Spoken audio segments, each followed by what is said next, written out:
Welcome back to 300ZX here.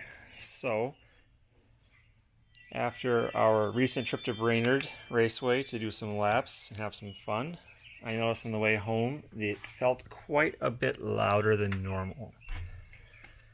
And so, the fan is pretty well seized up.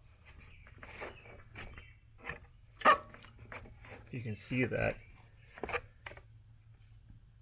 it is not going over well. It's not the belt or anything else holding that, it's just the fan. The viscous fan is just seized up and quite cracked, to be honest. So I did order a new one. This is what it's supposed to look like.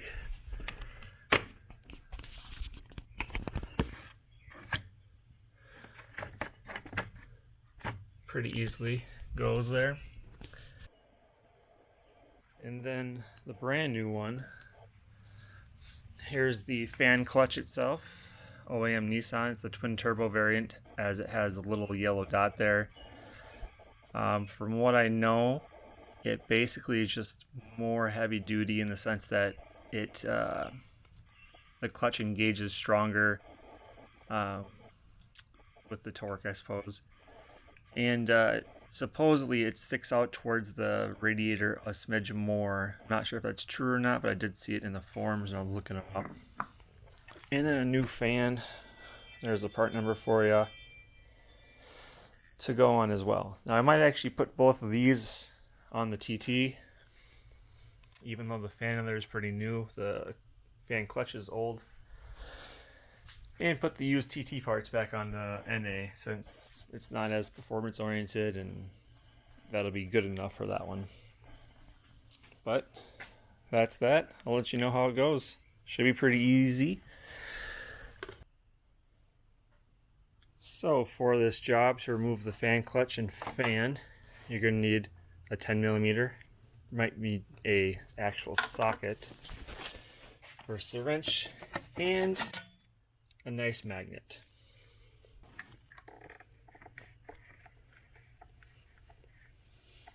Break it loose.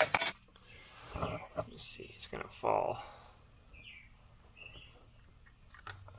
Yep, and it fell.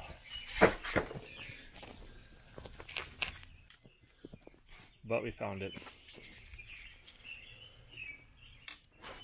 And do that for all four.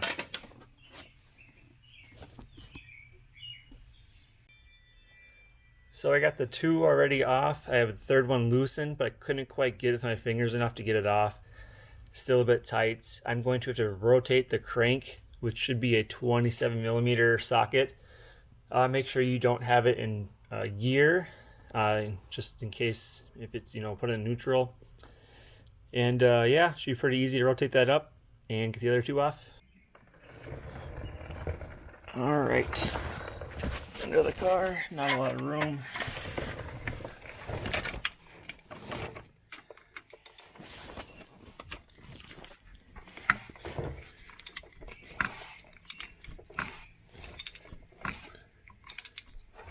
Right about that should be good.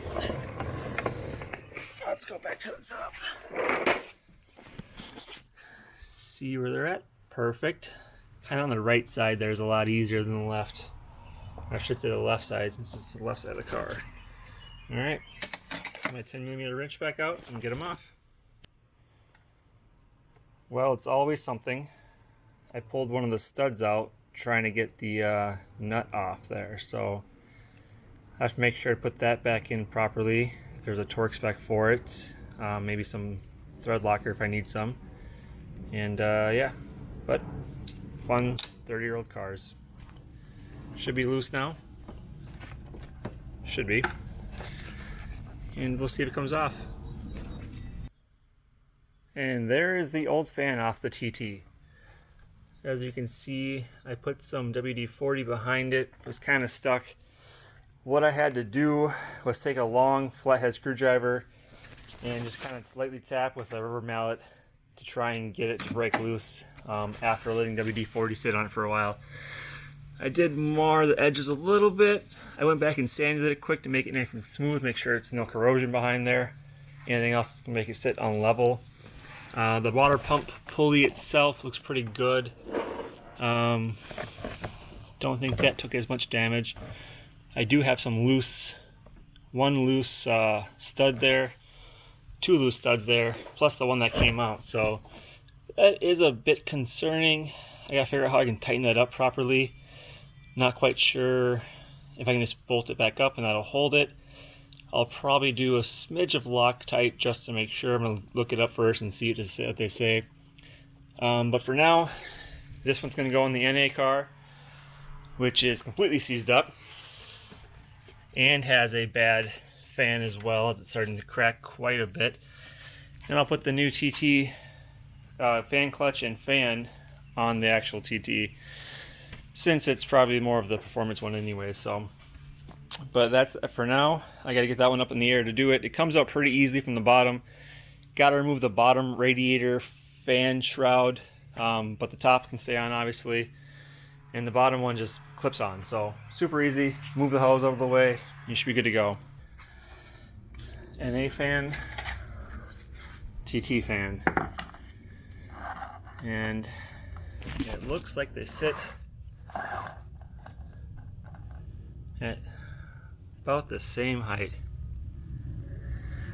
Actually, the TT or the NA one almost has a little bit higher.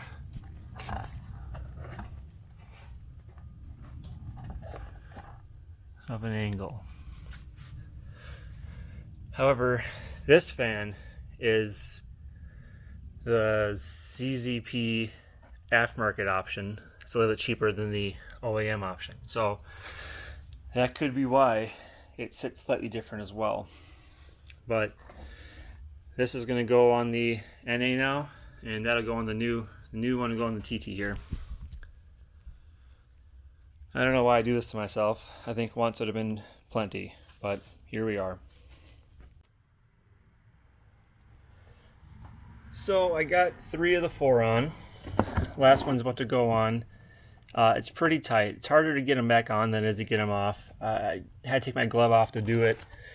It's just easier to feel what I'm doing with my glove off.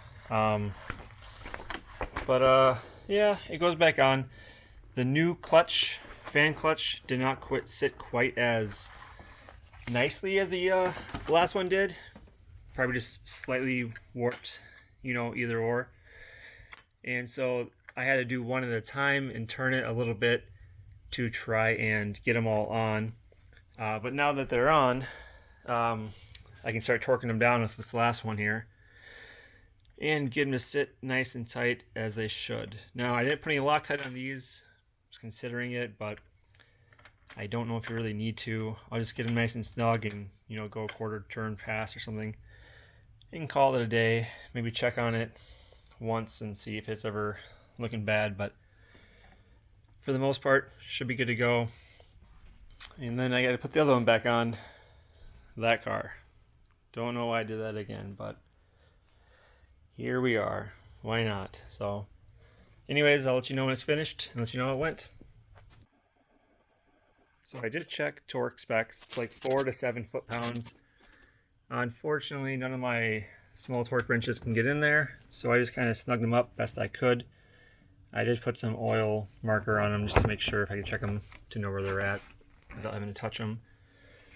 But they should be good to go. Now I gotta put the bottom tray back on, because this car has a bottom tray. That car does not, surprisingly. Well, not surprisingly, it's more abused. And yeah, there she is, pretty dirty.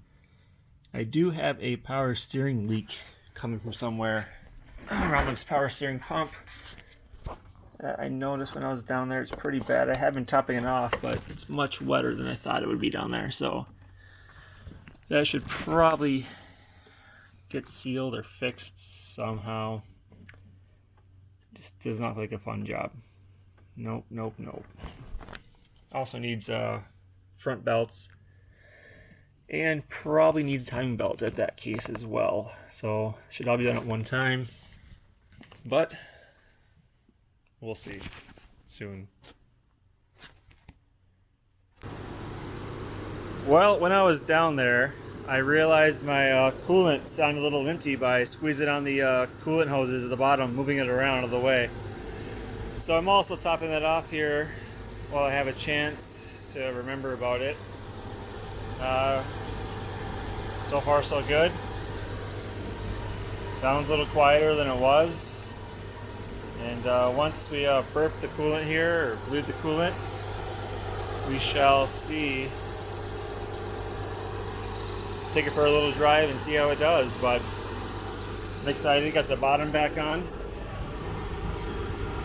Can't really see under there, but good old plastic.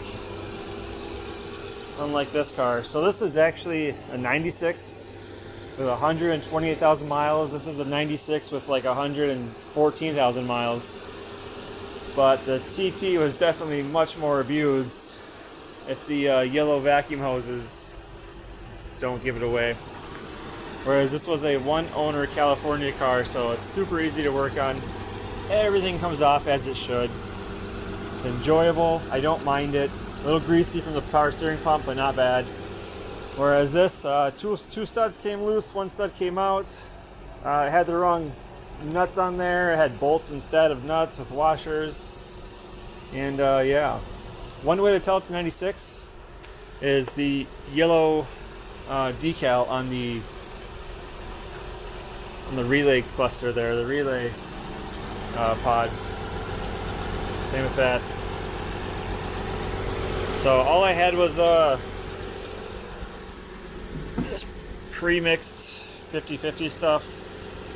Says all makes and models. I know this green stuff isn't too bad. This is yellow, but green stuff isn't too much, like the orange or Dextron or other dark green from Toyota that you really can't mix as much. So it should be fine, but let's see.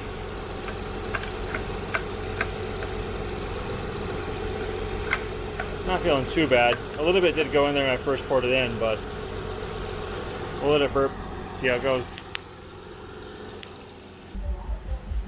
So the dot is next to the F on the fan, and so I don't know if that means anything or not, but I'm going to do the same thing here, put the dot next to the F on the fan. So it's just what I'm doing. Don't know if it means anything, but copy factory if you can, so that's all.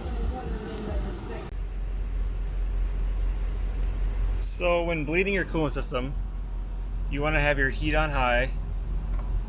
You want to make sure it gets up to full temp. Usually I rev it a little bit to 2000-ish or so, and you can kind of see occasionally some bubbles will come in through the coolant there.